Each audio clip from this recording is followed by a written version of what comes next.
Are you tired of being overcharged and forced into paying a monthly subscription for your Mac and Windows software? Well, if you are, currently we're having a 50% off discount on all the latest Mac and Windows software, such as AutoCAD, SolidWorks, Photoshop, Microsoft Office, and much more. Our 50% off discount will be ending soon, so be sure to text us "Need Software" to 213-640-9738. That's 213-640-9738.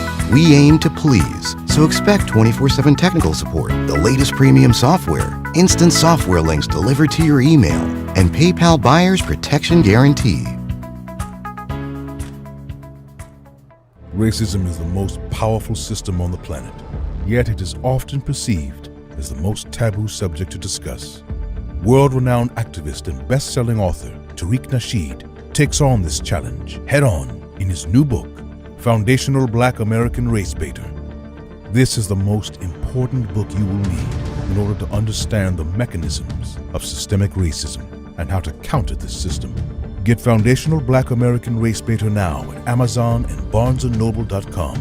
Also get limited autographed collector's editions of the book at officialfba.com. All right. Man, we in here.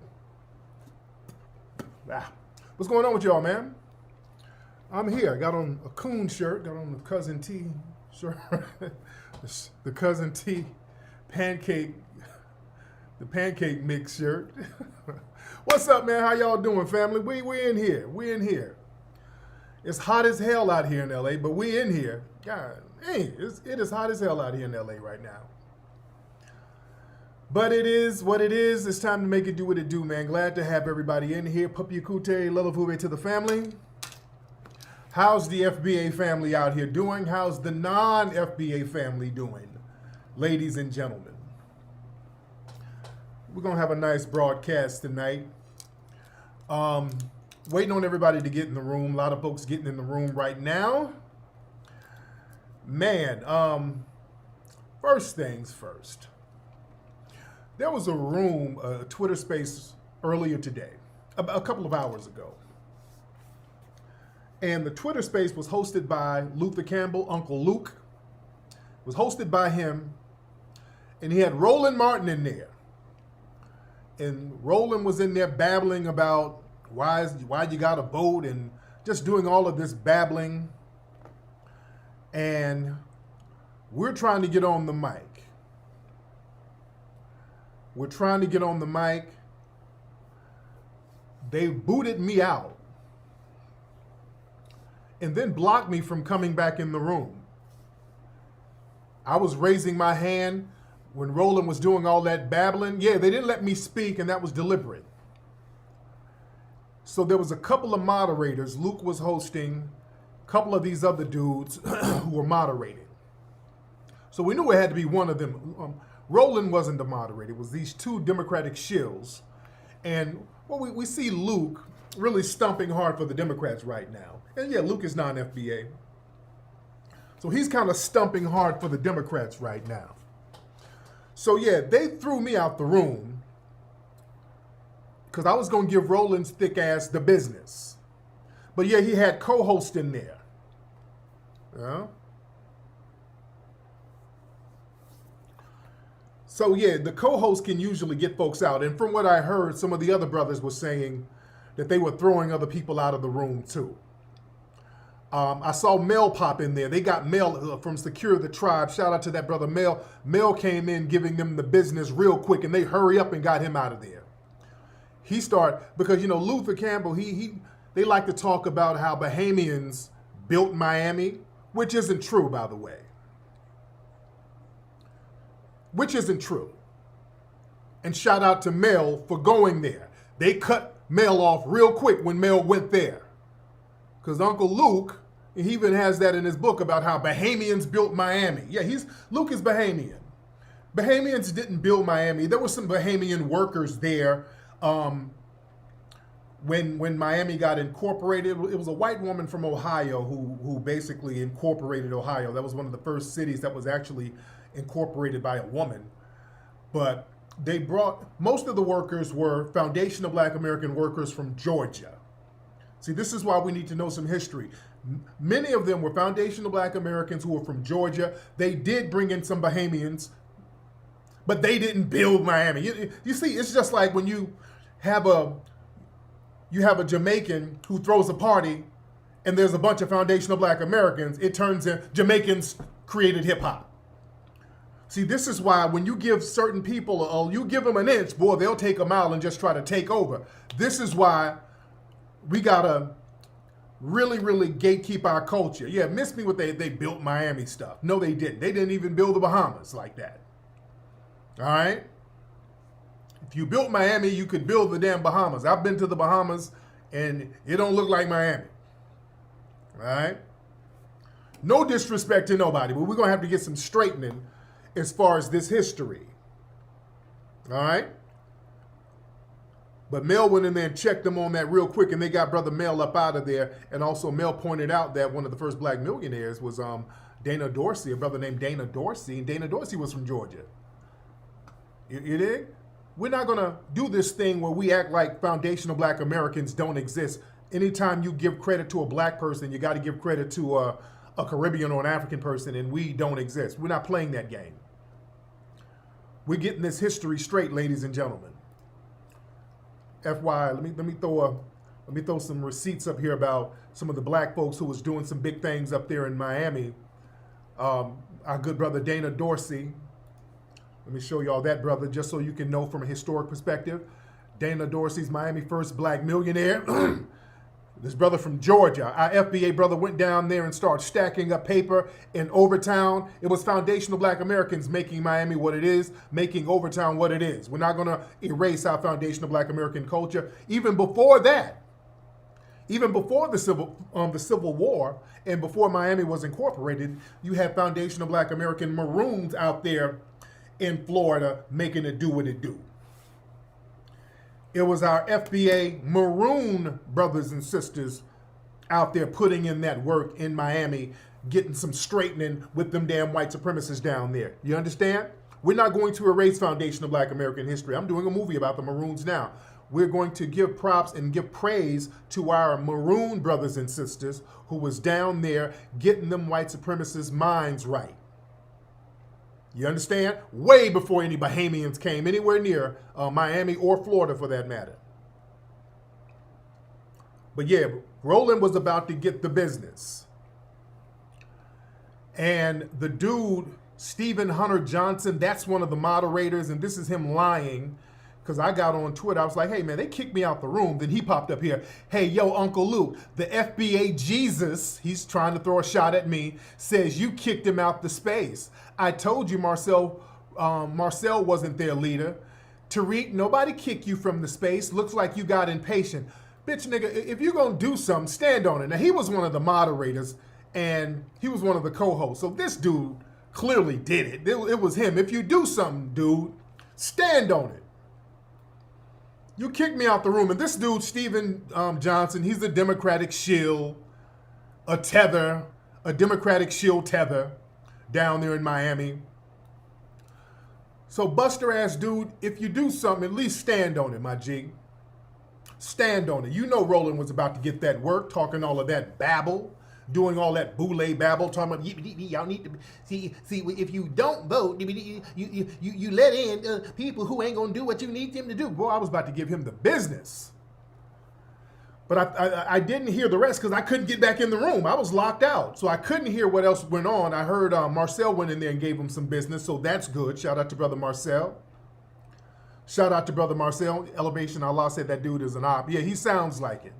And I looked at some of the old tweets. I had some interactions with him before. So he's one of these people who tries to do a lot of splaining for the Democrats why we ain't getting nothing and why we should still vote without getting nothing. We ain't playing that game, dude. Yeah, we ain't playing that game at all, ladies and gentlemen. Oh, yeah, and Roland, Roland was in there babbling and doing all of that double speak. I was so itching, I was raising my hand. Boy, let me in on that chunky bastard. Man, let me in there on the Snack Panther. Shout out to somebody made this. Somebody made this. Hold on, where's that meme? Man, right here. I was about to go in on the Snack Panther right here. Hold on. The Snack Panthers Mouthful Studios. Oh, I was about to go in on the Snack Panther, dude. The Snack Panther, shout out to Jay. The Snack Panther was about to get the business. I wasn't trying to hear all that. Family, this is why, ladies and gentlemen, we're going to get together this FBA rally. We're going to get into the permits tomorrow. We're going to be looking into the permits for out there in Washington, D.C. We're going to have an FBA rally out there in D.C. We're looking for October. We want to do it in October. We're going to have the whole family come out. This one is going to be huge. This rally is going to be major, ladies and gentlemen, to really put our agenda out there. We're going to look into all the permits tomorrow, early in the morning. We're looking into the permits. We're going to get this thing secured ASAP so we can get this going on in October. It's going to be a rally. I don't say march, rally. There's a difference between a march and a rally. A lot of times people march and they just sing Negro spirituals. We ain't doing that. This is a rally because we have an agenda. You understand? We have an agenda. We're rallying our agenda. You understand? But listen, my ear itch. Excuse me. A lot of stuff we got to get into. Hit the thumbs up button. Hit the like button, ladies and gentlemen. Hit that like button. Hit that thumbs up button. Retweet this. Let everybody know that we're live right now. We got to get everybody in here. Let everybody know that we're live right now, ladies and gentlemen. Let everybody know that we are live right now, ladies and gentlemen. I saw an interview with Cowboy on Vlad. That was Nipsey's partner. He was talking about, the case of Eric Holder, the man who murdered our brother Nipsey. They found him guilty, which nobody's surprised. It is what it is. So they found him guilty, and Cowboy was doing an interview talking about what really went down. And the narrative is that, and the narrative that's been put out there is that Nipsey called him a snitch, and that set him off and made him mad, and he just went into a blind rage and killed Nipsey because Nipsey called him a snitch. And I've been telling people that ain't. Even Cowboy said, and he cleared a whole bunch of stuff up. He said, no, Nipsey didn't call him a snitch. Nipsey kind of said something to him about some paperwork or whatever, but Eric Holder came up to Nipsey and Cowboy like shaking their hands. All right, he was up there acting cool. So there was no hostility between them. It wasn't like, hey, man, get away from me, you a snitch.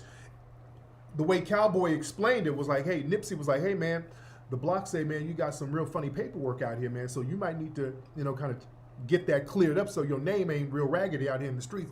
And the Eric Holder dude was like, yeah, all right, man, we good, I'm good, people just talking, I'm good, and start dapping him up. So there was no hostility, all right? There was no hostility where he was set off from being called a snitch.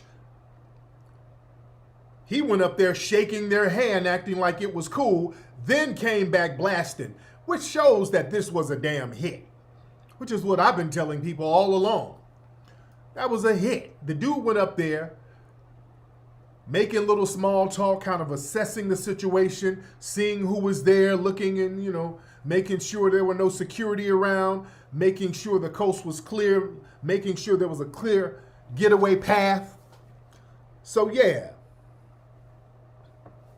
It wasn't no disrespect.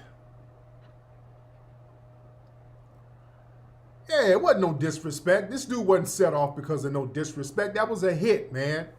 Clearly a damn hit. Yeah? Where were you when you found out Nipsey was killed? I didn't know he was killed. When I heard he got shot, I got a text message. Somebody said Nipsey got shot. Then I dropped everything and I went down there. I just threw on changed my clothes real quick. They said he got shot at the store. I just changed my clothes real quick and jumped in the car and started heading on down there. Then later on, when we were getting down there, we found out that he died.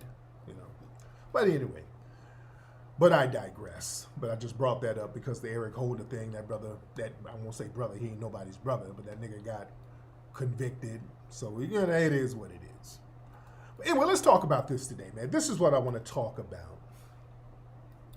I'm going to talk about tan supremacy. I want to talk about tan supremacy. Everybody hit that like button, hit that thumbs up button.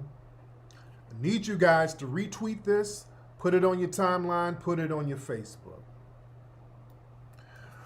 In New York, there's a case right now with a man named Jose Alba. Now, Jose Alba got into an altercation with a black customer in his bodega. Jose Alba owns a bodega, got into an argument with this guy, this black man. The black man came around the counter. The black man wasn't armed, but the black man was kind of yelling at him, and the black man didn't really beat him up or anything. I think the black man might have pushed him, but the black man didn't harm this guy. He didn't harm him. And Jose stabbed the black man to death. And he got arrested because there's no stand your ground law in New York. You stab somebody, you got to get charged. All right? So now there was a big outcry. A lot of people like, no, that was self-defense, self-defense. Huge outcry. So they were screaming self-defense, self-defense. And it was a big, massive wave of the black man deserved to get stabbed.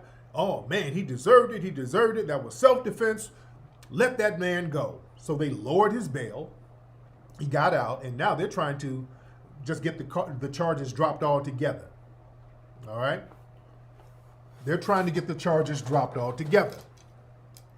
All right? Now, look. Yeah, somebody said, I see black people co-signing that. That's what we want to get on tonight, guys. Here's the thing. This is a very interesting case. Because you see a lot of black people and dark people co-signing this black man getting killed. So I'm like, well, what's that about? Because we got to understand this. Listen. In New York, there is always this, well, not just New York. I'm not just going to put it on New York. There's always this desire from the dominant society to see a black person get killed. That's a favorite pastime, especially when they can claim self-defense. But they always try to find ways to justify a black person getting killed, especially in places like New York. This is another Bernard Goetz situation, all right? This is another Bernard Goetz situation where you want white vigilantes or non-black vigilantes to be out here getting the black people straight.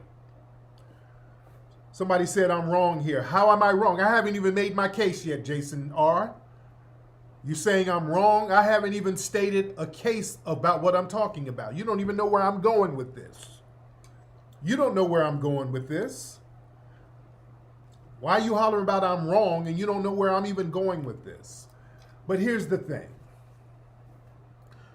Somebody said, leave people alone. Okay, we'll rock with that. But they like a Bernard Goetz situation. Bernard Goetz in the 80s, this white man who went on a train looking for some black people to kill, basically, and killed these black people. He said they tried to rob him and he killed him. And he became a hero in white supremacist society. There's always been that Charles Bronson thing. If you remember back in the 70s, that whole thing of this urban non-black vigilante going out here in urban areas, getting the Negroes straight. That's something that white society has been looking at as a part of their culture. In the 60s, black people were turning up on white society, giving them the business because black people got tired of being abused racially. So white people wanted revenge in the 70s. Black people in the late 60s, early 70s gave white people the business. You know? They gave them the business. They gave them some straightening. So then in the 70s, the early 70s, you started to see these Charles Bronson movies like Death Wish, these Dirty Harry movies of these white vigilantes going in the urban areas with their guns. Yeah, the urban white cowboy. You start seeing that, getting these little rowdy niggas straight. You dig? That was a big theme in the 70s. Yeah? Then, in the 80s, that theme was still there. It got resurrected with the whole Bernard Getz thing. And you had the guardian angels, these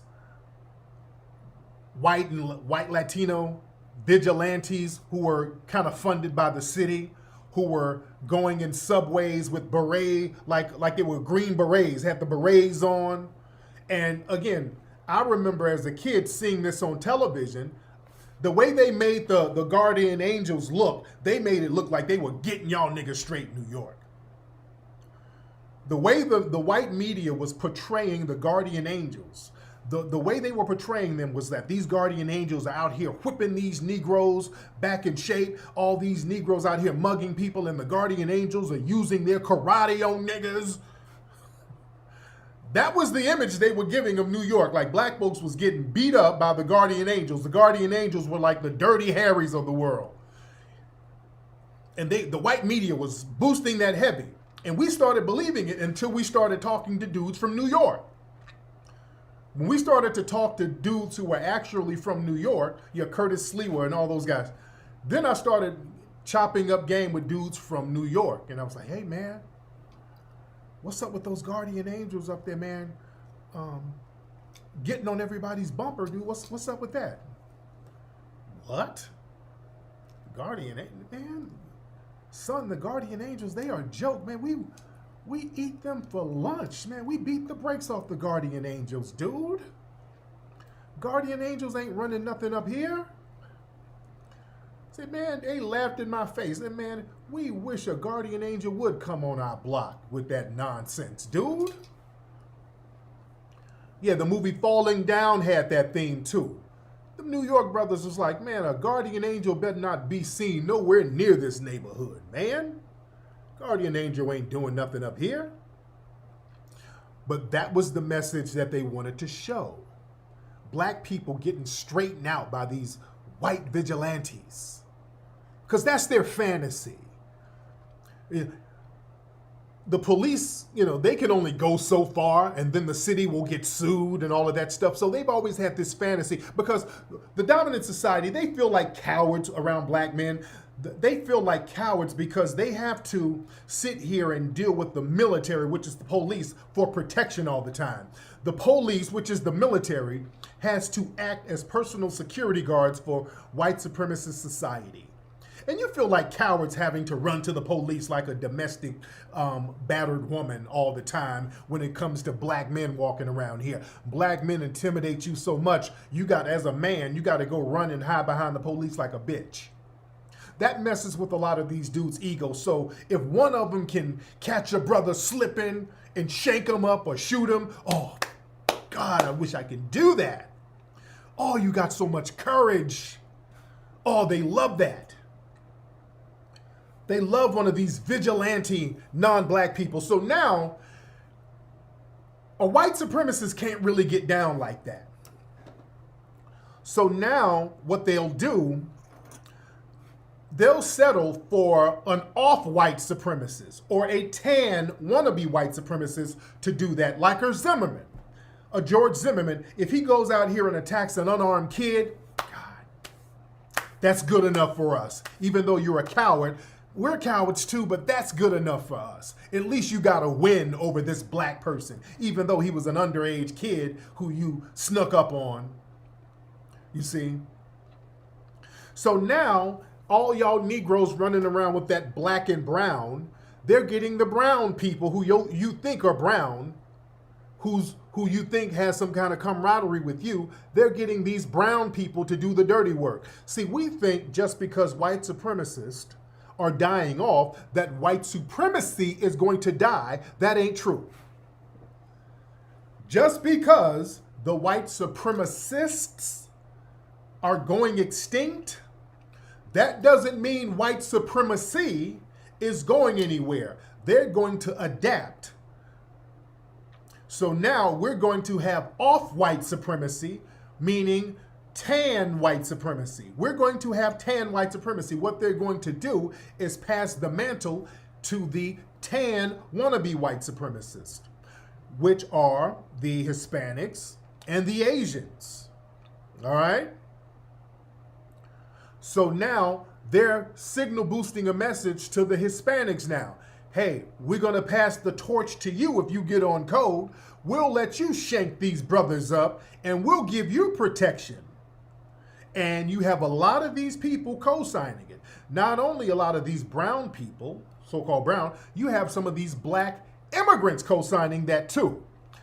Because I looked into the background of the Alba guy, the bodega owner, and Mr. Alba, Jose Alba, look at this, and I was wondering why so many brown people and dark-skinned people co-signing this guy. Who's Jose Alba? Jose Alba is originally from the Dominican Republic. Okay, there we go right there. So they're already white supremacists ready, all right? The damn Dominicans, they already have a lot of anti-black vitriol coming from their culture. In their minds, they're not even black, okay? In their minds, they are not black at all. So this is especially sweet for them. And when you look at Twitter, I mean, look at all the free Jose Alba tweets. Look at all these tweets. A whole bunch of them. Going down the line. Hold on. Free Jose Alba. Just going down the line. Free Jose Alba.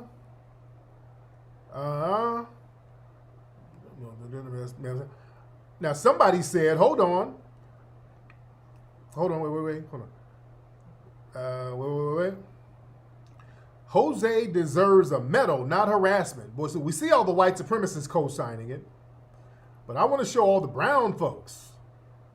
Right here, this Tasha lady, he was in his store at work. His life was threatened. He was innocent. He had no choice but to defend himself. So here they go. Here's another brown person. Free Jose. Here's Kareem. Free Jose. All right. All over the place. Here's some more black people. Free Jose Alba. It's going down the line. Free Jose Alba. Free Jose. Free Jose. All right. All these brown and black people. All right. And I want y'all to notice it's a lot of Caribbeans. Jesse Hernandez. All right, look at this so-called brown person. Oh, they're co-signing it heavy. Blanco, Free Jose. All your brown folks. Here we go. That's that black and brown union right there, family. Do you know how stupid it is for us to sit around here co-signing a black and brown coalition and these people celebrate when we get killed, especially by one of their own? Anybody running around here talking about a black and brown coalition, you sound stupid. Now let's go here. Now let's say you want to go with the self-defense claim, all right? If you want to go with the self-defense claim, that claim has to be consistent all across the board. All right? And the Caribbeans and those dark-skinned Caribbeans, those black Caribbeans, they have more of a camaraderie with those Latinos than us. That's why many of them are co-signing this. They have more of a camaraderie with the Latinos. They're siding with them. I want y'all to understand something.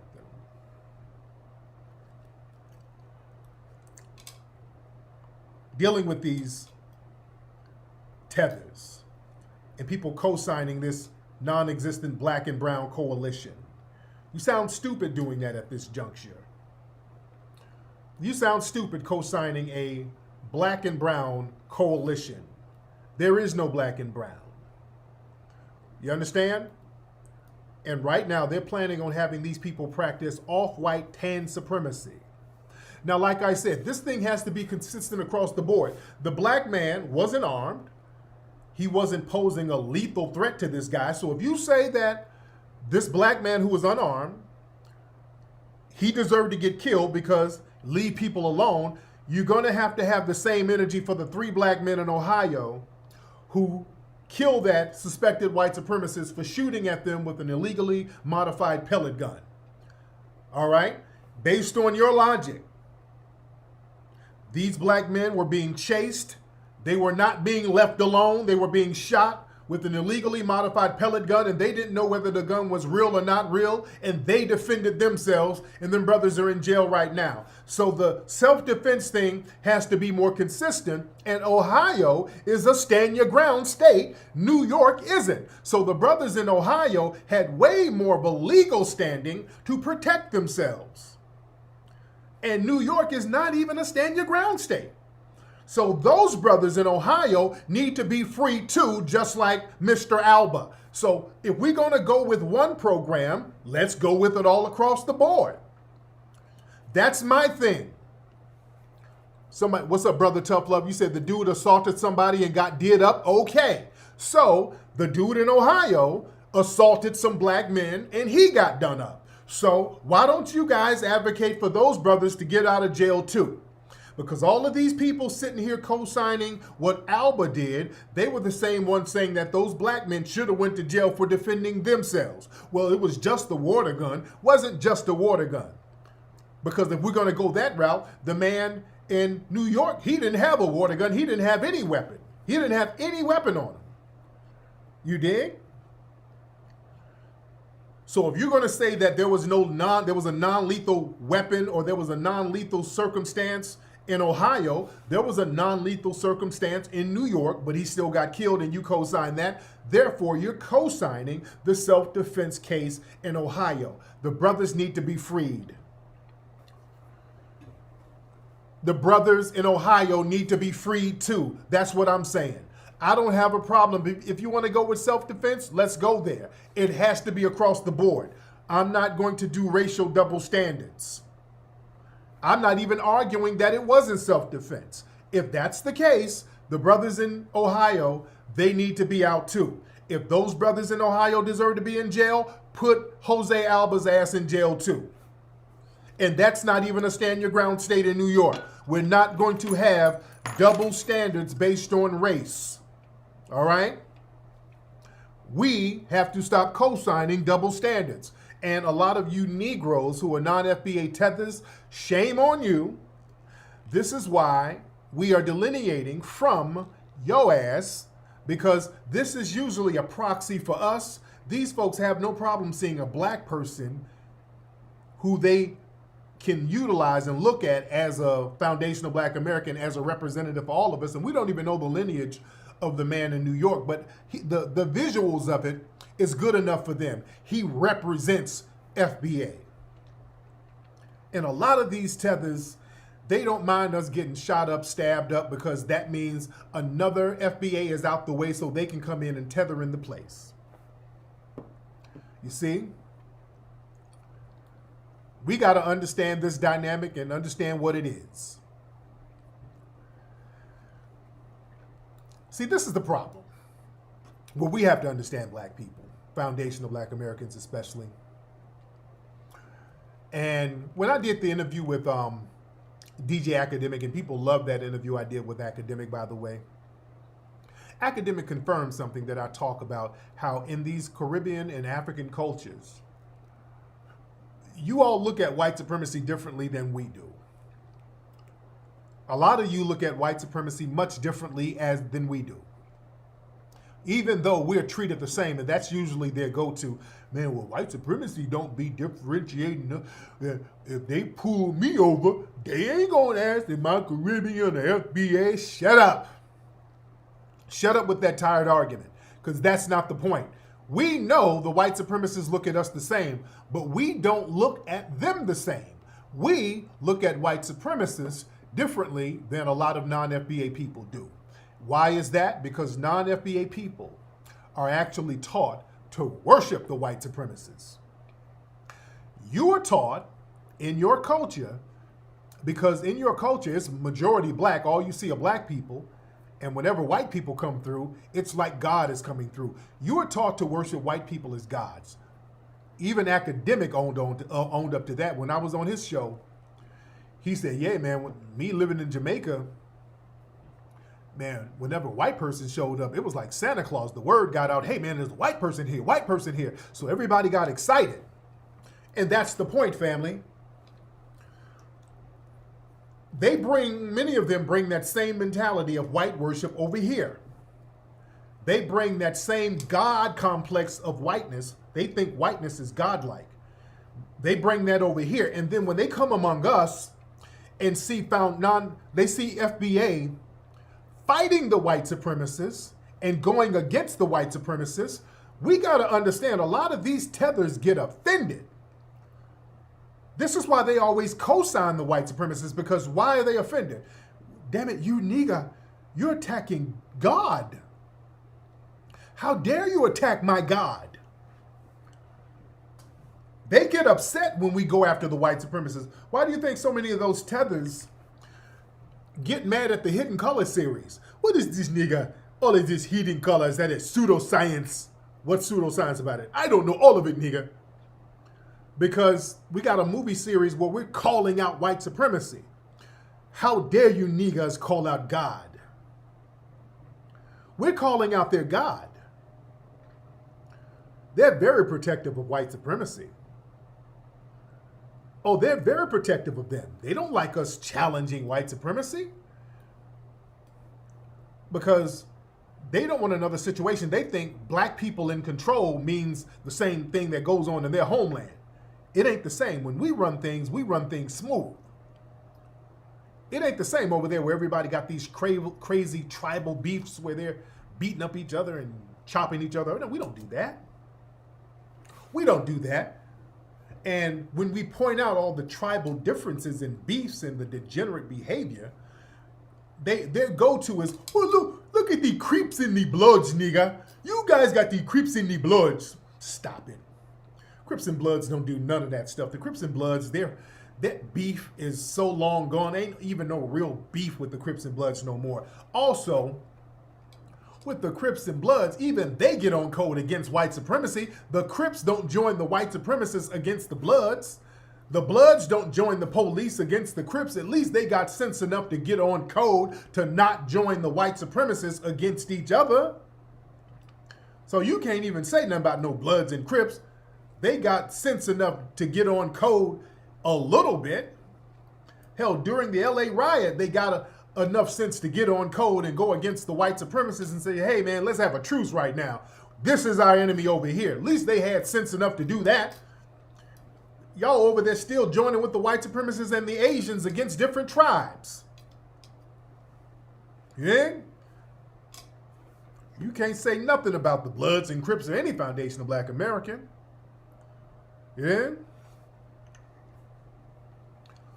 But listen, we got to understand what's going on out here. This is why us understanding our culture and who we are as foundational Black Americans, very, very important. I saw something on Black farmers. I want to play this clip. Because when it comes time to us getting tangibles, and again, when we have our march, and my DC people, some of my Washington DC people, if y'all can kind of reach out to me to kind of let me know about what's going on out there, because when we have this, man, we want to really make this a big thing. We want to promote a lot of the Black businesses out there. We want to have people come out and patronize the Black businesses out there. We're going to make this a big, beautiful thing, man. We're going to make it a real fly event. And I want to get to know many of the Black businesses out there so we can promote them. Also, parks around the area that are best to have a rally like we're trying to have, some of the best places to have. Stuff like, so a lot of logistics that I want to talk to some of my DC people about. I don't know the area like I used to, and I got my good sister Jade, she's helping out a lot. I got my brother Randy Short, who's helping out a lot. He's going to be a part of it. So we're going to get Riza. I'm waiting on Riza to let me know his schedule. We're going to get Riza. Teslin, she's going to be down. So we're getting this thing popping, man. We just got to make sure we're going to get our permits and everything. But all my DC people, I need y'all to reach out to me. But we're going to be talking about what we need to be getting as far as tangibles. We need to get tangibles. And when we point out that the Democrats, they've not given us no tangibles, they haven't done anything for us. They like to sit up here, and one talking point they like to throw up is, well, we gave some money to black farmers. So you can't say we didn't give any tangibles. We gave some money to some black farmers, so you can't say we didn't do anything. Now, when you talk to the black farmers, they finesse those black farmers. I want to play a clip, and that's another thing. Watch these talking points. Because when these Democratic shills talk about what they did for us, and then they try to throw up the whole black farmers lie, no, we're going to tell the truth about what they did. They were finessing those black farmers. Let me play that clip real quickly. I want to play a clip. Where is that? Here, right here. Hold on. This is one of those black farmers talking about what really went down. Hold on.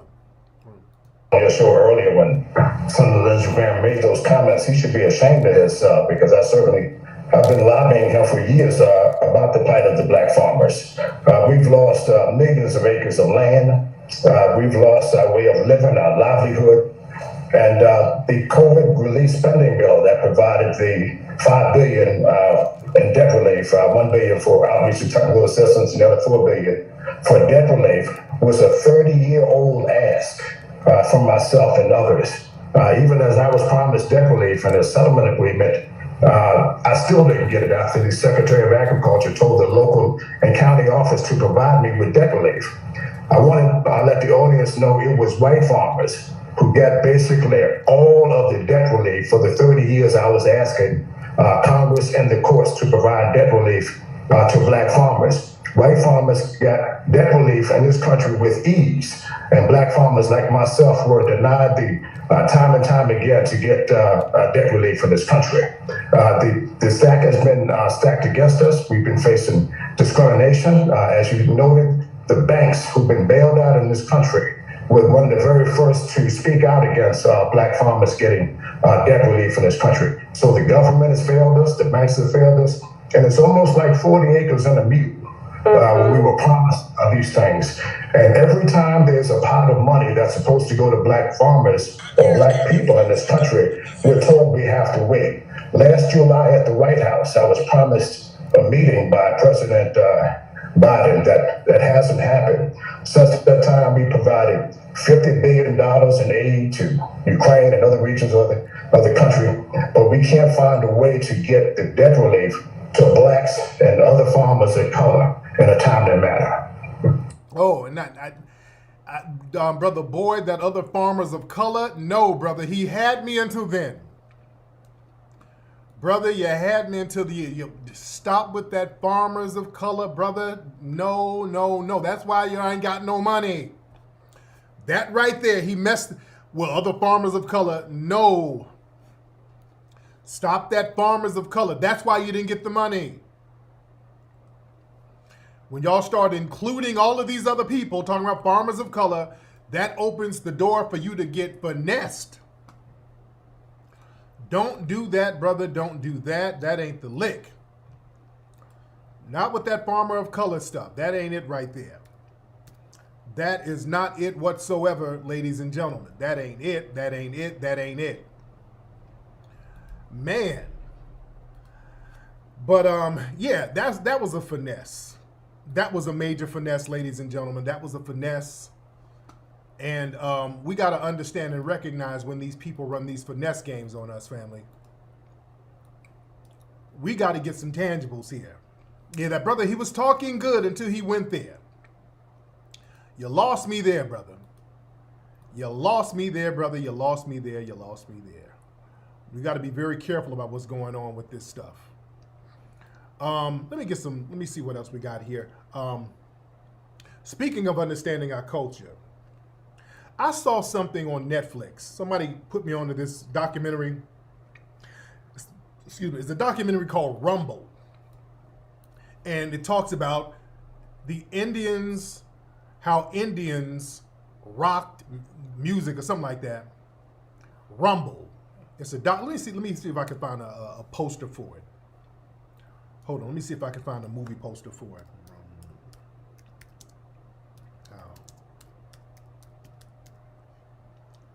hold on, let me see if I can find the movie poster. The Indians Who Rock the World. That's the name of it. All right.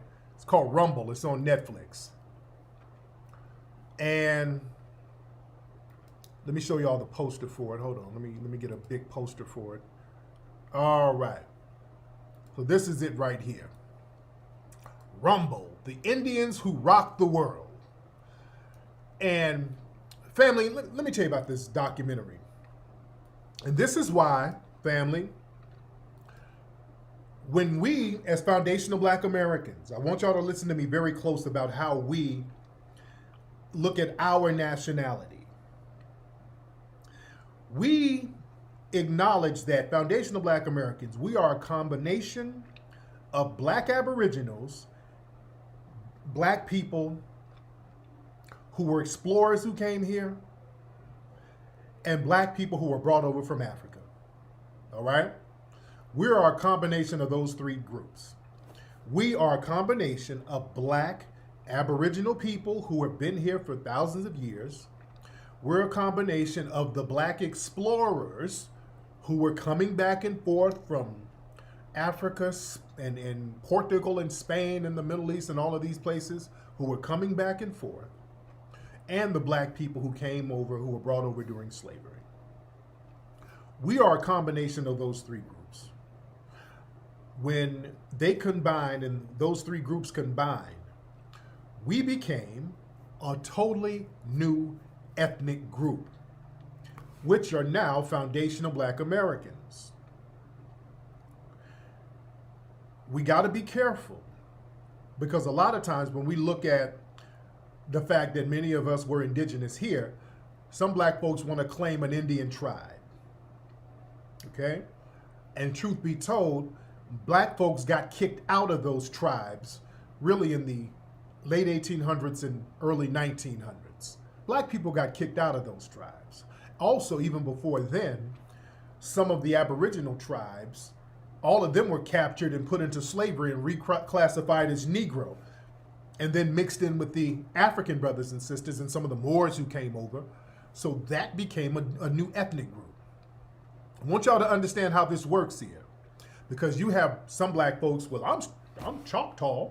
Well, you come from some Choctaw ancestry, but to claim Choctaw now is kind of disingenuous, because you became part of another ethnic tribe. Yeah, claiming tribes, they made a point to throw all the Black members out. All the dark Indians, they made a point to throw them out. You understand?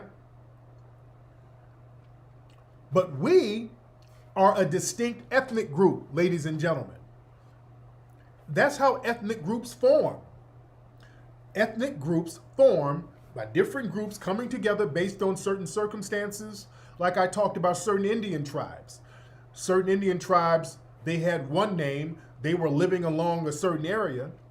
Some of the Spanish came along and said, hey, you guys are living over here by the creek. We're going to call all you guys Creek Indians. So that group became Creek Indians at one point. There was, out here on the west, you had some Native Americans called the Dene. They were stealing horses from the Spanish, so they gave them a name that meant basically it's a bastardization of the word horse thief, so that's Navajo. That kind of means horse thief in the Spanish language, if you kind of mix the words up. So Navajo isn't their real name. They're called the Dene. They told me this personally, you see. But this is how different tribal groups get their identity based on circumstances. They'll say, all you Indians over here, all you guys are horse thieves, so you're Navajos. You see? We, as foundational Black Americans, many of us do have so-called Indian or Aboriginal bloodlines. Of course we do. We've been here longer than anybody. But once we were enslaved, reclassified as Negro, a lot of those Indian traditions were erased. Just like when we had some of our brothers and sisters come over from Africa, many of those African identities were erased. Now, we still have DNA memory and ancestral memory on all that stuff, but still, that goes in to create something totally new. Just like with the Portuguese and the Brazilians. Now, Brazilians are not looked at as Portuguese. They're completely different. They have a different culture from the Aboriginal people down there and the African people brought in and the Portuguese who they mixed in with. They became a whole new ethnic group with a whole different culture. That's brand new. We are the same. We are a nationality, which is foundational Black Americans. That is a nationality. It's tied to land and culture. Foundational Black, that is the culture, and the land is America. That, ladies and gentlemen, is a nationality. You have a lot of our more science brothers, and shout out to them, and I give some of them respect where respect is due for a lot of great knowledge many of them bring. Many of them bring a lot of knowledge. But the whole thing where we're supposed to identify as Moroccans, no. No. For a couple of reasons. Do we have any of our more brothers in here? Yeah, I like to explain it where it makes sense. Do we have any of our Moroccan brothers? Because sometimes we'll have some guys trolling who come in the room. No, man, what is this black, Negro, black, and colored? You know, that's that Noble Drew Ali stuff. And shout out to Noble Drew Ali. He had good information. But we are not a color. We are not Negro, black, and colored.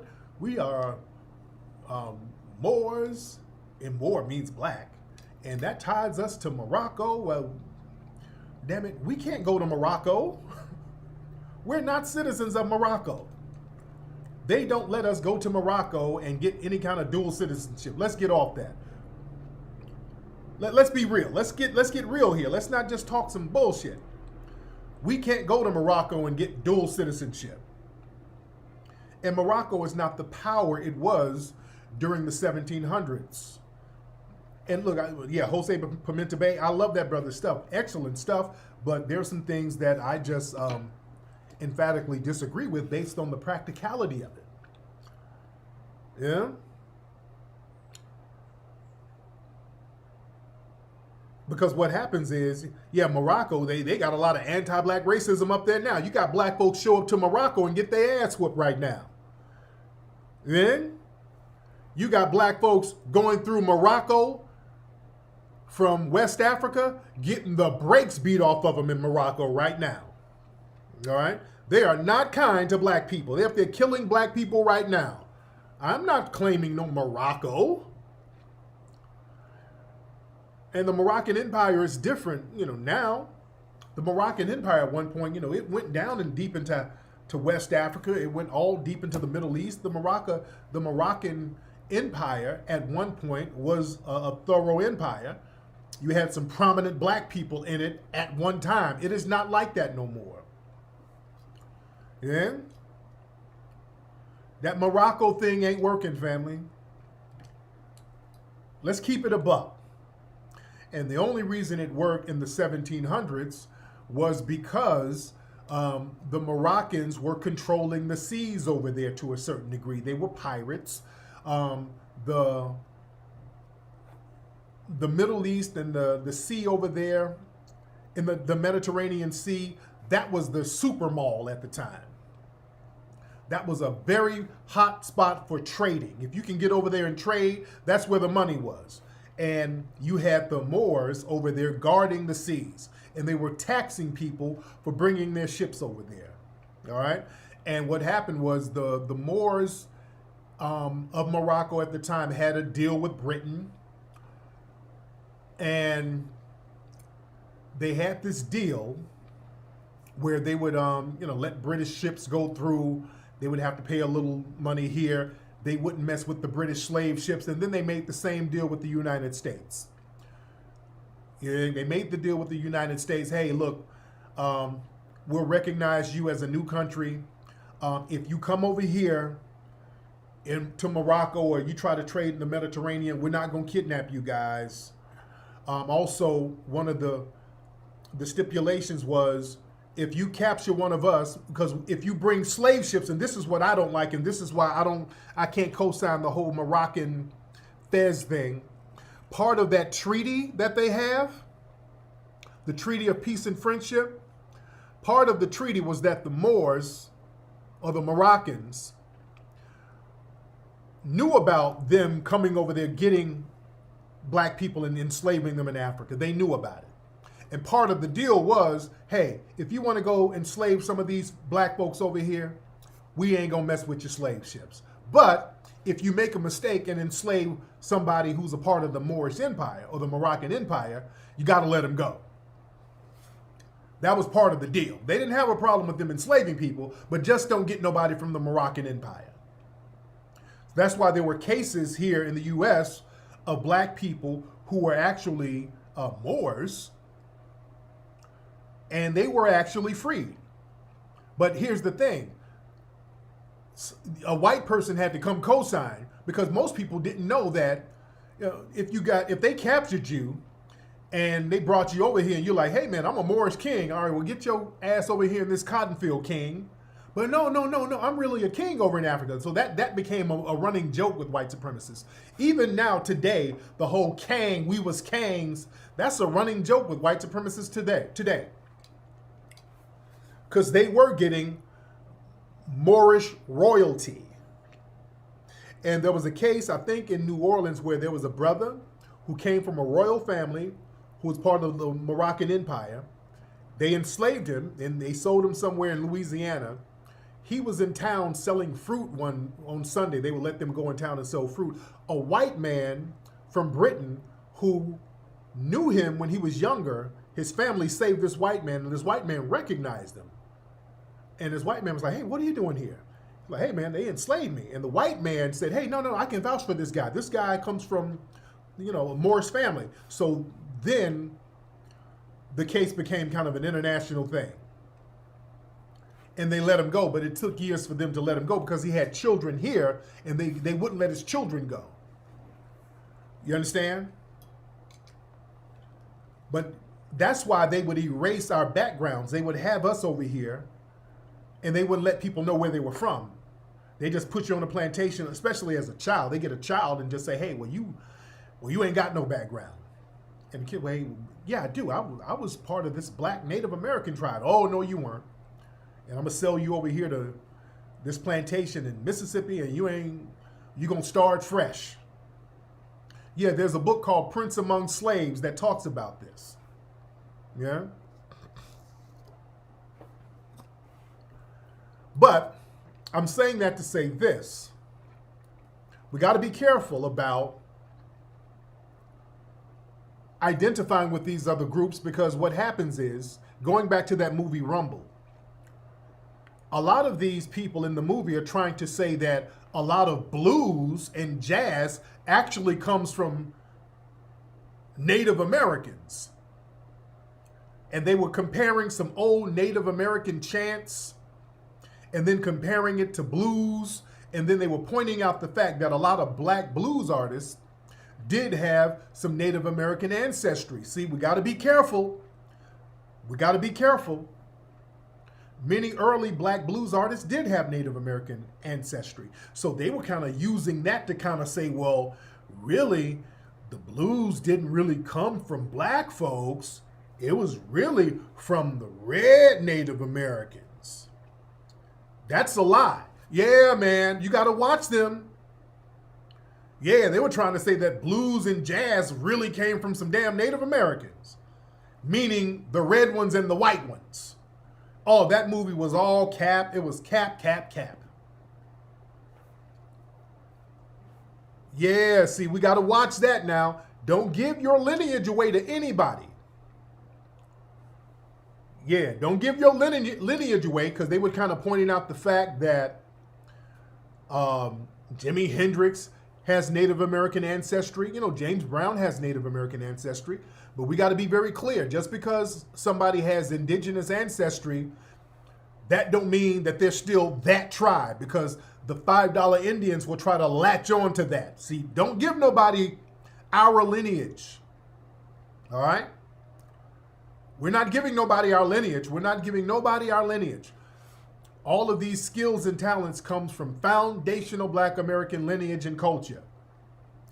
All right? That's why it is very important for us to understand and to recognize our foundational Black American nationality and culture. Yeah, Chuck Berry had Native American ancestry. Yep. Yeah, Jimi Hendrix is FBA. He's a foundational Black American. And many foundational Black Americans have Aboriginal ancestry. Yeah, so he is foundational Black American. Let's be very clear. Let's be very, very clear. But the movie is called Rumble. A lot of cap in there. But listen, family. A lot of folks, man, they want to latch on to our lineage and try to bust our lineage up when it's convenient. And then differentiate when it's convenient. Going back to that twerking senator. And I'm not going to show her twerking, but I want to show a tweet of hers. Tiara Mack. Now she's out here copping pleas about all of her twerking. She's trying to double down on it. She's trying to save face with all that damn twerking. And people are calling her out. People are saying, hey man, that stuff you doing, that ain't got nothing to do with our culture. That ain't got nothing to do with us. And people are calling her out like, hey man, that's Caribbean culture. That ain't us. And they're like, hey girl, you're Caribbean. Come on now.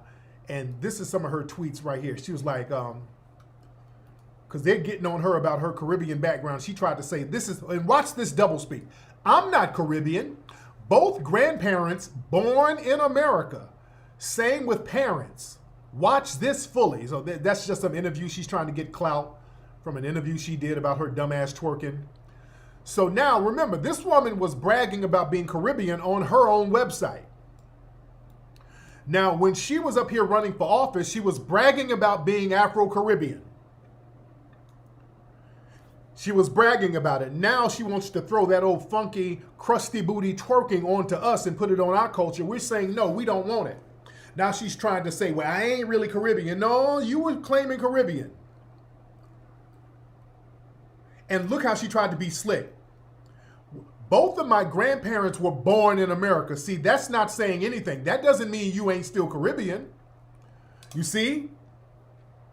Watch how they try to, whenever we do Twitter spaces and we call some of these tethers out, they try to pull that same move. When we see, hey man, you sound like a tether. Where are you from? I'm from Cleveland. No. Where's your family? Where's your parents from? My parents is from Delaware. Okay. Are there immigrants in your family? Well, yeah, my granddad came over here from Jamaica. So if you keep prodding them, you got to prod them to make them come on and fess up. So it's that type of, she thinks she's trying to be slick. Yeah, my grandparents were born here. That's something that tethers say. Either you're FBA or you're not. Nobody says my grandparents were, that means somebody else wasn't born here. All right, that's anchor baby talk. All right, that means somebody else wasn't born here. Yeah? Somebody said her grandparents weren't twerking. That's FBA culture. FBA culture, my ass. That ain't our culture. That's something we picked up from them. We don't have, our elected officials don't be twerking and doing all that degenerate stuff. No, that ain't nowhere near part of our culture. We kept degenerate stuff behind closed doors to a certain degree.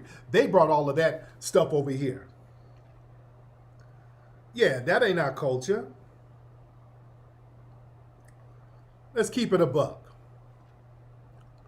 A lot of that degenerate stuff.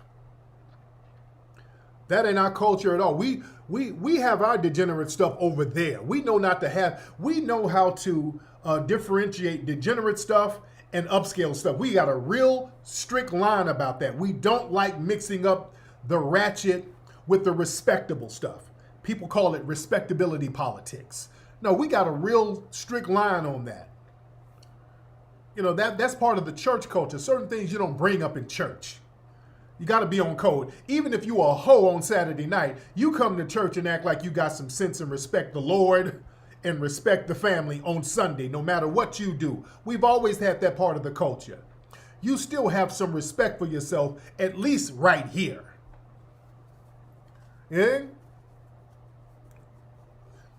We don't have our politicians twerking and dancing. That's that whole Kamala Harris nonsense. Running around dancing a jig and all of that no.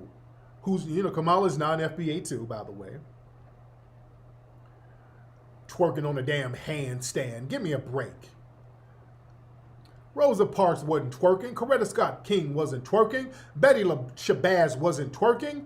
Dr. Francis Cress Welsing wasn't twerking. Shahrazad Ali wasn't twerking. Those are our female goddess warriors. Come on now. That degenerate behavior. And see, they try to force that on us. Because, see, that was some stuff they were forcing on us during slavery. They were forcing degenerate stuff on us, so we tried to reject that stuff. That's what buck breaking is. And by the way, Macy Gray said something about, well, just because you get your body parts changed, that doesn't make you a woman. You're still a man. And they attacked Macy Gray. They attacked the sister. And then, right now, they got her going on a campaign of damn near apologizing. But she didn't. I like the way the sister kind of worded it without really apologizing. And I feel her, because a lot of people criticize Macy Gray. I want to play this clip of her. They got her on the media tour right now, trying to reprimand her for speaking the truth. They're trying to reprimand Macy Gray for telling the truth. Just because you get stuff changed, you're still a man. Biology is biology. But look at this interview here. They got her on the Today Show trying to reprimand her for telling the truth. Hold on. We're back with Grammy-winning singer Macy Gray. She came onto the music scene more than 2 decades ago, and now Macy's getting ready to drop her latest album. It is called The Reset. She is going to be performing one of the songs off that album in just a few minutes. Macy, it's good to see you. I've actually felt like I've seen a lot of you in the past few days recently. Yeah. You were on the Piers Morgan show, and there was a question about trans women. And this was what you said in part. As a woman, just because you go change your parts doesn't make you a woman. If you want me to call you a her, I will, because that's what you want, but that doesn't make you a woman. Just because I call you a her, just because you've got a surgery, you can call yourself whatever you want. There was a wave of backlash that came as a result. Just tell me where you are right now on that statement. Well, I never, of course, meant to hurt anybody with what I said. I'm actually a huge, I think it takes a lot of courage to be yourself, to go out in the world and be honest about who you are. And so I think anyone who is in the LGBT community is a hero and sets an example for all of us with that, So I said some things that didn't go over well. But my intention was never to hurt anybody. I feel bad that I did hurt some people, and I think it's just about education. It's about conversation and us getting to a point where we understand each other, and that only happens with I've learned a lot through this. Mm-hmm. So I think that was one of the reasons it might have happened. It was a huge learning experience for me. And all right. And I'm glad she didn't really apologize, which is good. And I'm eating, y'all. I'm sorry. But they got her splaining a little bit. You see? They got her splaining a little bit. And that's buck breaking to me. During slavery, they degendered us, made us not recognize our genders as a way of dehumanizing us. They forced degendering onto us. They're doing that now. So if a black person sits up here and says, hey, that's a woman still, I'm not going to pretend that person's penis is something else other than a penis. All of a sudden, they're going to attack you and bully you and browbeat you and make you say that that man is a woman. And they only do this to black people. I want y'all to understand this. They only do this to black people. And this is the white LGBT community doing this stuff. Now, I say this to the white LGBT community. The way you guys galvanized, organized to attack Macy Gray, how all of you people in the white LGBT community all got together and got on that sister's case, why don't you, the white LGBT community, use that same energy, that same codification, that same momentum to go get Brittany Griner up out of Russia? How come y'all not saying nothing about that? How come you guys don't make noise about that woman who's LGBT? You guys are not out here putting your resources on the line and giving all of that smoke to anybody to get her up out of Russia. Y'all got all the smoke in the world to attack a black person, but you won't do anything to help a black person, just like y'all didn't do anything to Ed Buck. The white LGBT community was silent as its church mice about Ed Buck with all those dead black men coming out of his house. Y'all know how to be real silent when it's convenient, but y'all got a lot of smoke for DaBaby. The rapper DaBaby, boy, y'all had all the smoke in the world for him. You had all the damn smoke for our brother Dave Chappelle. You had all the smoke for Dave Chappelle. Y'all been attacking that brother left and right. Y'all let one of your Negro LGBT go up in the damn concert and run up on stage and assault the brother. Y'all carry out all types of 007 missions against a black person, but you won't do it against a white person to help a black person, which shows that you guys have the same white supremacist mindset and you are never our allies. And I wish black folks stop being afraid to call them out. Shout out to Dave Chappelle for not being afraid to call them out. And I talked about this the other day. They won't do anything for Brittany Griner. And remember that LGBT basketball coach, WNBA basketball coach, she up here talking about, well, how come the NBA players, and if this was LeBron James, I bet something will get done. There's this whole thing where they want to scapegoat black men. Y'all want to get all the heat off you. You want to scapegoat us because that will get the focus off your inaction. Look at this here. This was the other day. They got Benjamin Crump to do their dirty work for them. Benjamin Crump is urging more NBA players to speak out about Brittany Griner. For what? This is why I get on Crump's case, man. Crump is a do-boy for the damn establishment, man. This is Crump who got his marching orders. They done gave him his marching orders, and part of the marching orders is to keep blaming black folks somehow for Brittany Griner. Just keep blaming black people, straight black men in particular. It's something that black men ain't doing. We don't have no political clout. We're not in the political arena like that. The white LGBT ain't doing nothing. How come you're not blaming them? Don't sit here and blame no damn NBA player. They ain't got nothing to do with that. You're not blaming Biden. These women are writing letters to Biden begging for help. You see, they keep trying to get the focus off white daddy. Oh, don't focus on the white LGBT and Biden. Biden got all these LGBT laws and all that, but you got a black person over here who you don't help and you refuse to help. So we got to get the focus off Biden. And they're calling Biden out. Biden, please help us. Biden, we need you to do something, Biden. These women are writing letters and the international community is looking at Biden like, damn, Biden, you ain't going to do nothing? No, it's LeBron. It's them. It's LeBron and those guys, Charles Barkley, and it's all of them. They don't want to do nothing. Like I said, Biden can get that woman back. Biden can get that woman back overnight. Trade one of these Russian spies that we got in detention over here. We got a whole bunch of Russian spies and Russian ops over here. You could trade 2 or 3 of them or one or whoever. They would love one of their spies back. You can make a trade and get that woman back. But Biden is such an anti-black racist, he don't want to do that. He ain't going to do nothing for no damn black people. They can get that woman back overnight. So don't sit here and try to blame black folks. We ain't playing that game. We're not playing that game at all. Now, somebody sent me this thing. Shout out to D. Tubman. Somebody sent me this thing here. Where's this thing? somebody said there's an interview where some dude's doing a podcast talking about how black Americans are lazy and we're F-ups. Okay, hope there's not a lot of cursing on here. I don't want to strike on here. Hold on. Let me see if this plays. Shout out to Sincere Love. I haven't seen this, so this is my first time seeing this. Let me see what it's about. Hold on. My parents came here from fucking, you feel me, from Haiti with nothing and really created something, bro. Came, bought a house, started a family. You feel me? My dad owned multiple fucking properties of real estate.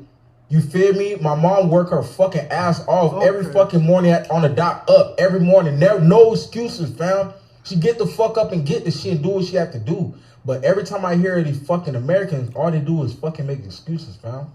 They always find excuses. Yeah. Oh, I don't. Bro, my parents came here at 30 years old. That's why I don't. When like you think about it, put yourself in their shoes. Yeah. Oh, imagine going to another country at 30 years old and restarting your whole life. Yeah. That shit is fucking crazy. Yeah. And you can't speak a lick of English. Can't even speak their language. That's bro. why I ain't gonna lie. Like, I hate when people be like, "Oh, you're lucky," and stuff like that. Oh, I hate I hate when people gripe and be like, "Oh," like, especially like, I feel like Americans, because I mean we in America, so Americans who have lines and lines and lines and lines of family here and they complaining, I'd be like, bro, I don't want to hear nothing you gotta say. Right, bro. I ain't never met my. Y'all sat there and kept fucking up. Each generation, y'all just keep fucking up. Yeah. And don't figure out, okay, maybe I'm fucking up. Look, what's the right way to do this shit? Boy, family, and I hate that all that profanity is on my thing, man. Lord, I hate that there's, because then my page gets strikes. Family, this right here, and let me shout out to D, and I hate all that profanity on my page like that. This is why we delineate ourselves from that. Dude, little old musty tether boy, if you got it popping, why is your homeland so janky? How come you ain't doing all of that, getting it popping back home, dude? That's tether babble. And see, they get around each other and talk that tether babble. They get around each other and talk that tether babble. You don't have it popping back home. You come over here and eat off what we got popping for you. Your parents came over here at 30 because we created a lane for them and we created a template and the opportunities and the benefits that they get. They don't come over here empty-handed. We got all types of programs that they eat off of once they get here. There's a reason why you ain't got it popping at home. And if a foundational black American has a complaint about the system, they can do that because this is our homeland. We built it. So we can take fault or issue when things ain't going the way we want it to go. We can do that. In fact, it is us not being satisfied with what's going on, which is why you got a lane to get here. If we sat here and let things go all the way to hell like you did back in your homeland, you wouldn't have a place to flee, bruh. Yeah, it is us complaining about non-justice, which is a good thing. Because you sit up in your homeland and slit each other's throat and everything goes to hell and nobody has nothing and everybody's off code, and then you run over here to us, the only people who have somewhat of a code, and then complain about us wanting justice for all. This is why it's all about FBA right now. F-ups? Dude, you fled. You fled. You can't F up more than that. Dude, your folks are getting beat at the border. Your folks are out here getting beat up at the border right now, looking to us for damn help. Well, you don't fix your mouth to say nothing about us in a city that a foundational black American most likely built and the wealth from our labor built. Boy, they got a lot of nerve, man. Eating off our plate. This is why, man, we should have been delineating a long time ago. If your parents hustle so hard, why are they here? Why are you not hustling hard in your homeland? There was another clip of some mammies from Haiti too, trying to say the same thing. Shout out to these brothers for checking them though. Now these brothers checked them. Shout out to these brothers. Let me play that clip. Shout out to these brothers for checking these little janky wig mammies. All right? And when these brothers checked them, they went deep into tether babble. Because see, all you got to do is just push back a little bit to check this nonsense. But listen to this. Listen to this. Hold on. I'm sorry. I can't do Americans. I need somebody with culture. I'm sorry. Black Americans got culture. Americans got culture. You're rolling. I need somebody with culture. Americans don't have culture. I got culture. We got the culture. We are the culture. Who the culture? We are the culture. Globally, they know about Black Americans. No, hold on. Globally, they know about Black Americans. You gotta remember 1804, baby. I'm Lord. I wasn't American. We're not gonna use the word American. Yeah, Black Americans. I ain't gonna hold That's fine, but listen, 1804. I'm the reason why you have it. Okay, and let me pause it. Now, let me pause it because this is another thing that we see a lot of the Haitian tethers do. When you say, "Hey, what's your culture?" Their go-to is always 1804. And let me tell you something. I did the premiere movie about the Haitian Revolution. I produced and directed the movie that's shown all over Haiti about the Haitian Revolution. Great history. Very inspirational history. I did the movie about the Haitian Revolution. Let's be very clear. I did the movie about the Haitian Revolution that's shown all over Haiti. That's the premiere movie about the Haitian Revolution. Even in schools over here, whenever it's Haitian Independence Day or whatever, they show my movies. You understand what I'm saying?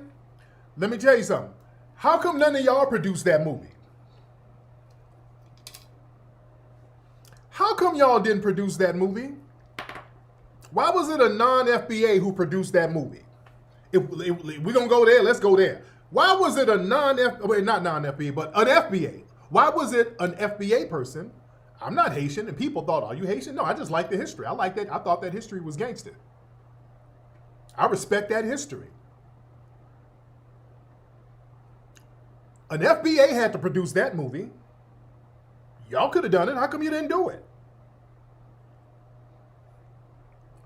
Because you don't really have a lot of respect for the damn history. You don't have respect for your own history. And people started getting pride and respect for that history after the movie came out, really. When the movie came out, that gave you pride for the damn culture. Most people know about the history for real and all the details of it because of a foundational Black American. Did I go there? Yes, I did. Did I go there? Yes, I did. It was the foundational Black American who are educating the people over there about the history on a massive scale. They didn't do it. Nobody did it.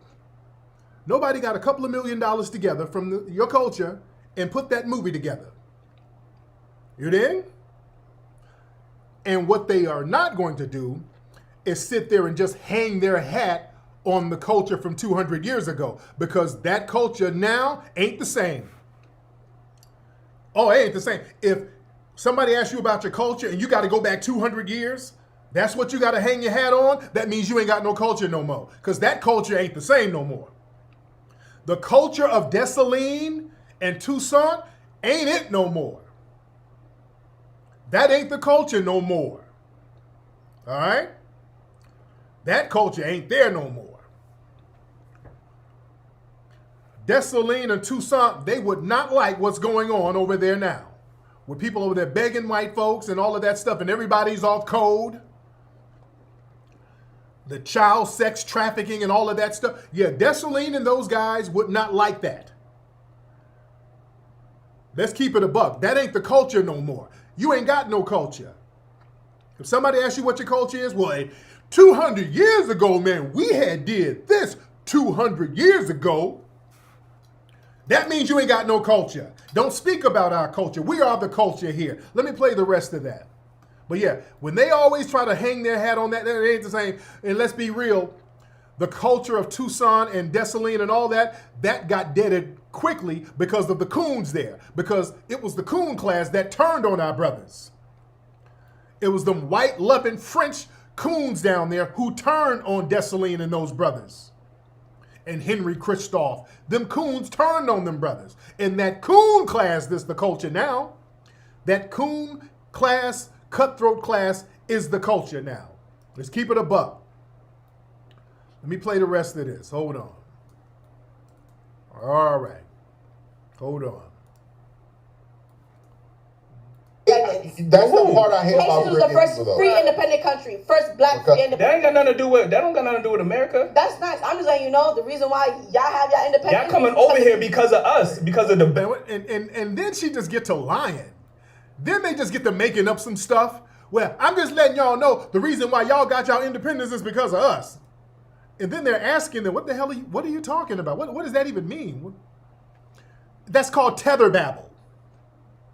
That's called tether babble. They just start making stuff up. Because she know what they're so used to saying that little slick stuff among each other and nobody checks them on it. They didn't expect these brothers to check them on that. All right? They didn't expect these brothers to check them. Hold on. But the hard work that black Americans do. You know Haiti is like in debt for 1 trillion years because you know why? Because the French owe us how much? So y'all got y'all been paying. What? Wait, when you say Haiti's the reason Americans got their independence, what do you mean by that? How they gonna cook me for that? What do you? Why y'all gonna cook me for that? No, why you gonna call me out for lying and put me on the spot? Why you gonna cook me for that? Why you gonna call me out for lying just like that? Because she's just sitting, she's lying her crooked wig off right now, and she knows it. These tethers, let me tell you something about tethers. Tethers will lie like it's nothing. Lying is a part of tether culture. These people will sit up here and just make up lies in the middle of a lie. They put up lies on top of lies. They have a culture of lying. It's nothing for them to just say any damn thing. All right? That's part of that tether culture. Lying their asses off just for the sake of lying. So now she's mad because they're calling her out for lying. For that. What do you mean by that? Y'all gotta cut that out. We won. African Americans are free? I'm not saying that we set the revolution. The reason we were the first independent free country. Nobody give a fuck about y'all, bro. Look at him pointing. Look at him pointing. Are you crazy? No, but by paying Britain what? I'm talking about we set the thing. We the one that set it. 1804, we was the first free independent Caribbean country. I'm not gonna go in depth with that. But what that got to do with America? African Americans. We said it, and then y'all followed. Y'all said it for yourselves, not for we said it, and then y'all followed. And what? What is she talking about? Family, most of the rebellions that happened in the Western Hemisphere was really happening over here. Before 1804, by the way. We had some of the earliest rebellions here. San Miguel de Guadalupe, 1526, in the South Carolina, Georgia region. We were the first ones to run the white supremacists out of here. 1526. Centuries before 1804. This is why you got to know history, and when you're dealing with these lying bird tethers, understand what you're dealing with. All right, hold on. Let me play the rest.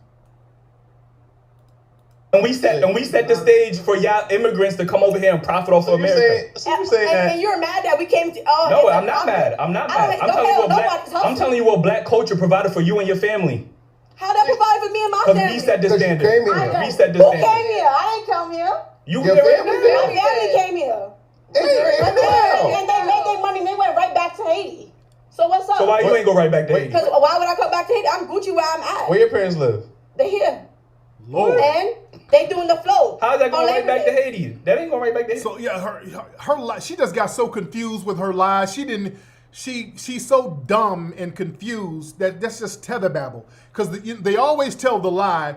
Because when you point out, okay, if you got it, you so popping, why the hell you over here? No, my parents came over here. We got some money, and then we went back. See, we just going to get some money from America, and then we gonna go back to our homeland to make it better. They always tell that lie.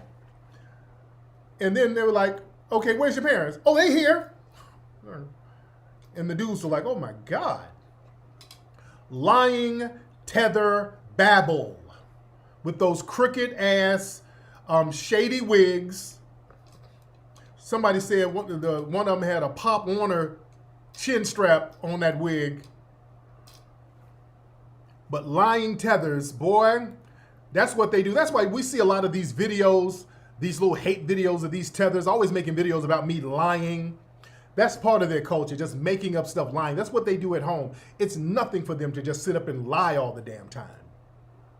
That's why we're saying, hey, we cool on y'all, man. We don't need these off-code, lying, scamming tethers who are always trying to project their scams onto us. That's another thing. They always try to project their lies and scams onto us. Anytime we got something going on, what is that, nigga? You making money? You must have done a scam. What is that, a scam? Where's that museum, nigga? Is that a scam? Look at those movies. That's a scam, nigga. You trying to get money, nigga. They always projecting scams that they come up with.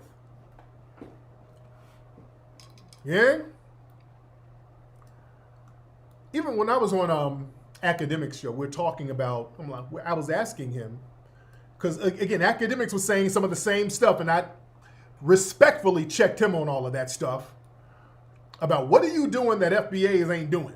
Well, school. Well, school. Dude, we done built schools 100 damn years ago, dude.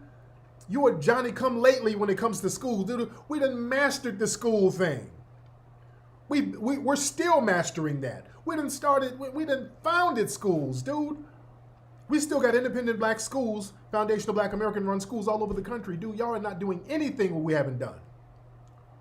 You come over here and get a job and then brag about how much better you're doing because you got a damn job. Disrespectful and jealous as hell. And then Academics was talking about, well, there's a lot of immigrants in engineering. Yeah, you look at engineering, there's a bunch of immigrants doing that. If you see, there's a bunch of immigrants doing engineering. Family, listen to me.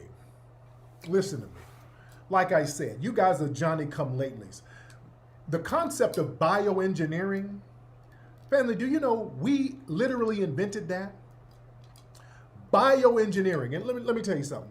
Many of the HBCUs, these were technical and agriculture and engineering schools. We've been doing that. Most of the HBCUs were technical agriculture engineering schools. And also, like I said, foundational black Americans, family. We created the concept of bioengineering. Do y'all know that? Bioengineering used to be something called chemergy. C-H-E-R, no, I'm spelling it wrong. C-H-E-M-U-R-Y, chemergy. Oh, do you know how I know so many FBA engineers? My cousin is a goddamn engineer. Dude, I got a cousin who's an engineer, dude. That's not, we don't brag about it. That ain't nothing we just, my cousin is a damn engineer. We don't brag. That's just what he do. We're brilliant people. We got brothers and sisters who are engineers here.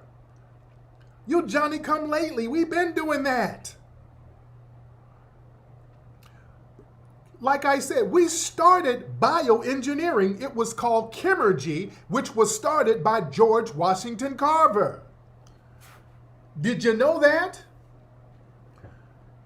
There was a concept called chemergy, which is now known as bioengineering, where you get things from agriculture and you turn them into non-edible commodities. You can make cars, machines, and all types of stuff and biodegradable entities from agricultural products.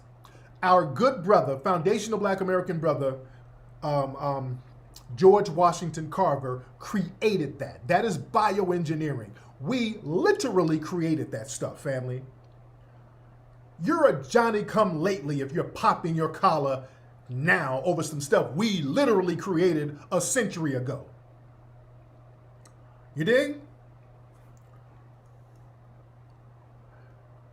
We better understand our history. See, with George Washington Carver, see what they try to do, white society tries to minimize what he did by just reducing him to making some damn peanut butter.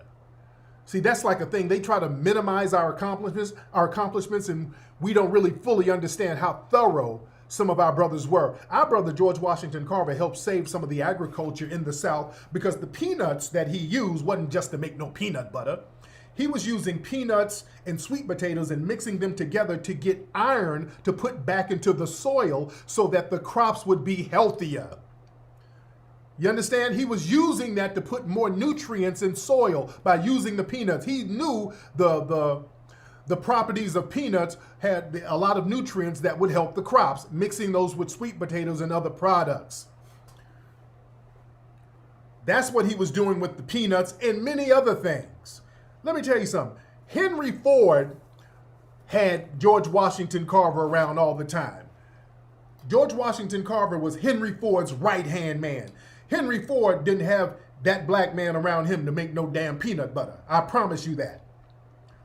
They were making stuff with the Ford cars based on the soybeans and all of the things that this brother was using with the chemurgy science. They were using some of George Washington Carver's techniques to make tires for the military because they were going to war with Japan, with China and all of those people. China was cutting off the supply of rubber, so they couldn't make tires. So they were going to people like George Washington Carver to come up with alternative methods to make tires and other things from soybeans and other agriculture products, man. This wasn't about no damn peanuts. We better know our history. Don't come telling me shit about what you done did when you done came over here from the Caribbean and got a little class at an HBCU and you got a little engineering degree and now you want to come floss it in front of us. Sit your ass down and enjoy your degree and do something about your homeland. Don't try to flex on us and we ain't new to this. We are true to this. We are not new to this. Man, please. Y'all Johnny come damn lately, dude. Don't play with us. Yeah, and he never, from what I understand, he never really made peanut butter. They just try to throw that peanut butter thing on him to make it seem like almost childlike. Yeah? That's a way to minimize our brother. Now, our brother was very, very thorough. And many other of our black inventors were very thorough. We had 50,000 patents. Man, we were thorough.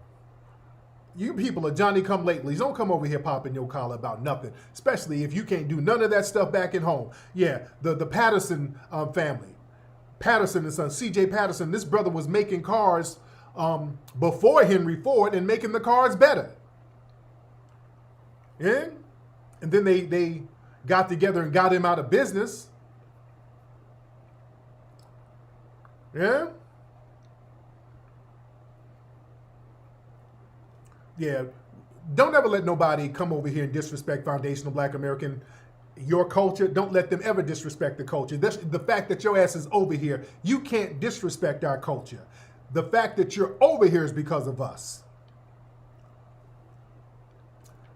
And then people want to be like, well, y'all, why we all in this together? No, when we start getting some straightening, then all of a sudden we're all in this together. No, we should have been getting folks out of here. Yeah, the Elijah McCoy.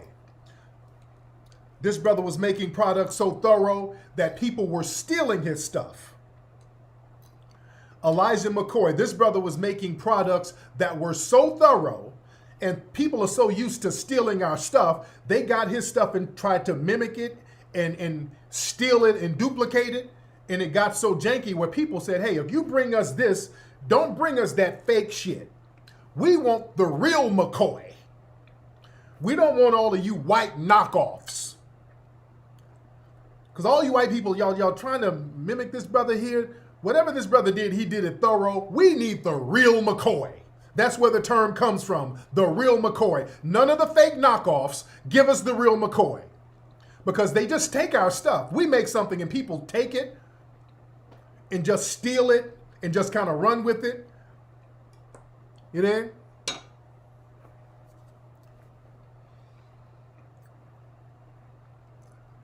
Yeah, don't let nobody play with us about that history and our culture. No lineage is more thorough than us. We got a thorough lineage, man. And we do this in the face of oppression. That's the killing thing. We done all this stuff in the face of vile genocidal oppression. We're doing all of this stuff while we're being attacked systematically. You see? That's the thing that makes us so magical. Yeah, I've always talked about Benjamin Banneker, how, again, when they give one black person credit, if they give you credit for something, that means you did more than what they gave you credit for. Like Benjamin Banneker. I believe Benjamin Banneker came up with the designs for Washington, D.C. on his own. They said that he looked at the blueprint of this white developer and just memorized the blueprint and then finished the blueprint by memory. I don't believe that. I think it was him coming up with the design and they just didn't want to give him credit for it. They just said he memorized the white man. That don't even sound right. I talked about that before. Do you know how hard it is to just read blueprints, let alone memorize one? That's a crock of BS. That man created that. That man designed that city. Yeah? There's so much stuff that we design. Do y'all know the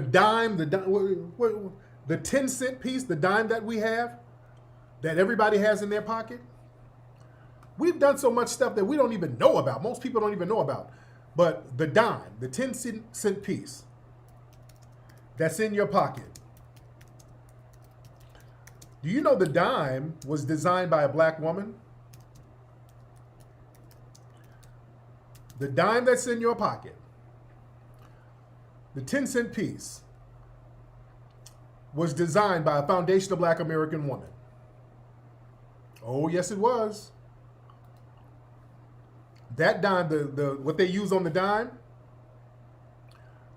what's the sister's name? Selma Burke.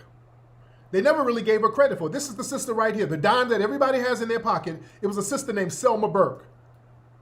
This image right here, the dime right here, that's Selma Burke. That image of the dime, that's the sister who did it. Selma Burke. She designed that. The picture of Roosevelt that's on the U.S. dime, a foundational black American woman designed that, ladies and gentlemen. They just never tell you about it. We're all in this culture, man. That's our culture. Our culture is all over the place. Our culture is all over the place. Yeah. That's why our women are dimes. That's why our women are dimes. We're magical, family. These tethers better not say nothing about us, but we don't even brag about the stuff we do. And when we do, hey, we all in this together, brother. No. Since you want to try to pull rank because you got a job at the Amazon factory somewhere because you came from poverty and we help your ass because of all of the programs that foundational black Americans fought for, don't hop over here and then talk about how we shouldn't be complaining. This is our land. We can complain about anything we want to just because we didn't allow ourselves to be reduced to filth. Yeah, I went there. Yeah, we ain't going to allow ourselves to get that off code to the point where we're just living in damn filth. That's where the jealousy is from. Because it's like, hey, we come from filth. Y'all ain't in no filth, so why y'all even complaining? No, that ain't it. No, we're not judging ourselves by filth. That's not the standard from us. All right? That's not our standard, just not being in filth and we happy. No. Our standards are a little bit higher than that. Y'all got this thing where these low-ass standards, if you do the bare minimum, nobody should complain. No, our standards are much higher. We got higher standards. And not being in filth ain't a standard. That's a given. That's not a standard for us. Just be happy we ain't living in filth and pissing in a river. That ain't it. Now, we want more. Our standards are much, much higher. Why y'all niggas complaining? Because our standards are high, fool. You better be glad somebody's over here complaining about injustice, dumbass, because you'd be over here living the same way. We'd let this thing fall down the way you let it fall down if we weren't complaining and making things better. Yeah, we're going to make things better. And if things aren't right, we're going to get into the streets and say, hey, things are not right. We're not going to wait till we shitting and wiping our ass with a porcupine before we do something about it. We're not going to wait to that. We're going to make sure we get stuff straightened now before it gets hella bad.